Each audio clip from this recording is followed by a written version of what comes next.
Abnouz, votre parti pris international, on dit souvent que le pouvoir rend fou. Là, il y a deux exemples, coup sur coup, en Afrique de l'Ouest, qui pourraient confirmer l'adage. Oui, quand même, c'est les réélections de Paul Biya au Cameroun et d'Alassane Ouattara en Côte d'Ivoire. C'était il y a quelques jours. C'est quoi? C'est la continuité évidemment des régimes autoritaires et la démocratie qui, depuis qu'ils sont au pouvoir, et pourtant, j'y reviendrai, c'était plein d'espoir leur arrivée, et ben rien du tout. Les deux scrutins marqués par des contestations, des accusations de fraude, atmosphère politique tendue, spectre de la déstabilisation parce que ça se passe pas n'importe où. Donc Paul Biya, 92 ans au Cameroun, 8e mandat, et il aurait remporté... 8e mandat, il aurait remporté l'élection avec 53,66% des voix, après le Conseil constitutionnel, contre 35,19% pour son principal opposant, Issa Chiroma Bakary, qui lui revendique, l'opposant, d'avoir remporté le scrutin avec 54,8% des voix selon son propre décompte. Bon, et la précision des chiffres, bon, il annonce évidemment une fraude et appelle à des manifestations pacifiques, ce qui n'est pas le cas. C'est que même avant l'annonce de la victoire de Paul Biya, à Garoua comme à Douala, affrontement entre les forces de l'ordre, mais pas tous, parce que les forces de l'ordre n'ont pas arrêté Bakary, ce que le pouvoir visiblement avait demandé. Donc toute la question, c'est de quel côté les forces dites loyalistes vont basculer, est-ce qu'ils vont continuer à soutenir ce pouvoir, j'allais dire pourrissant et finissant de Paul Biya, ou est-ce que c'est le moment de basculer? Mais barricades, épisodes de violence, il y a même eu quelques morts, on n'est pas encore sûr, mais du côté de Garoua, qui est le fief de Bakary, donc ça chauffe, et c'est intéressant parce que là on a une crise chaude. En Côte d'Ivoire, c'est une crise froide, c'est une crise apathique, c'est une crise presque désespérée. Alassane Ouattara a remporté le scrutin, lui, à la stalinienne, avec 89,77% des voix. Il n'a pas fait l'effort de faire semblant. Quatrième mandat, je crois. Ouais, quatrième mandat. Les leaders majeurs de l'opposition, mais alors quel leader? Parce que le retour de Laurent Gbagbo, bon, et Tidjane Thiam, ils ont été recalés de toute façon, donc il n'y avait plus que des candidats mineurs, donc il n'y avait aucun enjeu, donc moins de 50% de participation, et dans certaines localités, ça n'a même pas dépassé les 20% la participation. Donc c'est vraiment, vous voyez, c'est...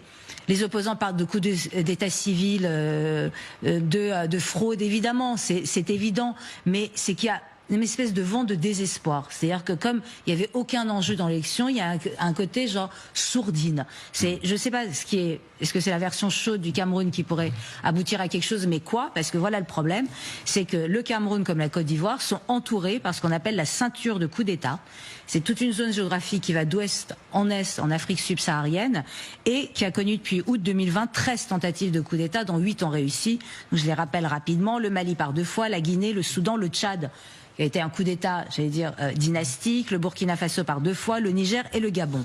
Donc forcément, entouré de pays qui en plus, disons-leur concrètement, ceux qui sont arrivés au pouvoir veulent la peau de ces deux dirigeants en se disant on peut y mettre des copains à nous et avoir vraiment une ceinture de coup d'État militaire, c'est quand même...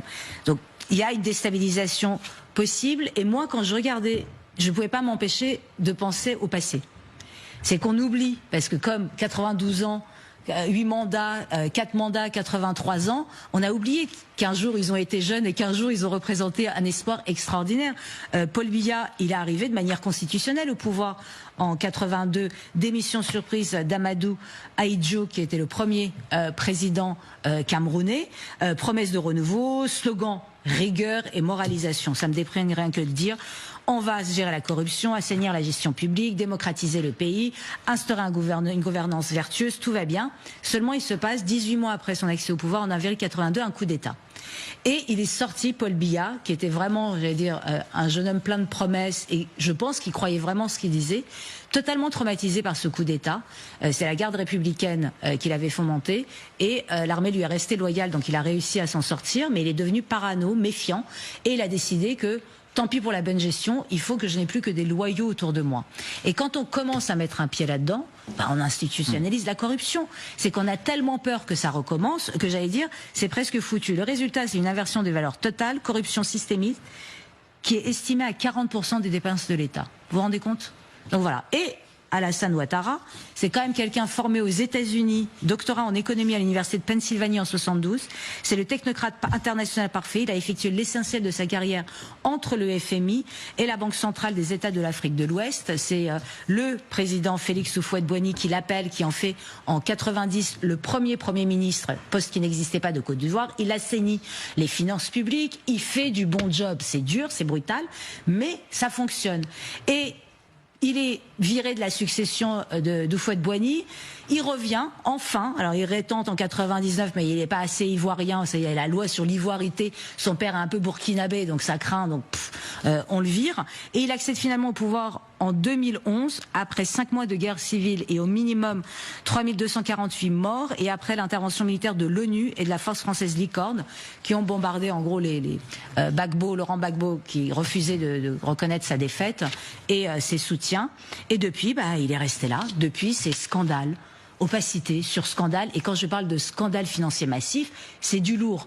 Donc il y a quelque chose, quand je regarde ça, d'un côté de me dire c'eût été possible parce que les deux avaient la compétence, le désir, la jeunesse pour changer quelque chose, et une mélange de comme si le système était toujours plus fort que les hommes, qu'il n'y a plus que se baisser pour se servir, et pourquoi pas, et que quand même les haines ethniques joue énormément. Je pense que Ouattara a jamais pardonné le fait qu'on lui a reproché son père, qui était concrètement ivoirien, mais qui était né dans une localité qui, après les indépendances, est devenue burkinabé. Et ça a suffi pour poser sur lui sa femme, qui était une femme blanche. Enfin, ces enjeux ethniques, il a quand même tout ça, repris cet argument de l'ivoirité contre ses adversaires. Et il l'a repris. Et c'est encore pour les écarter.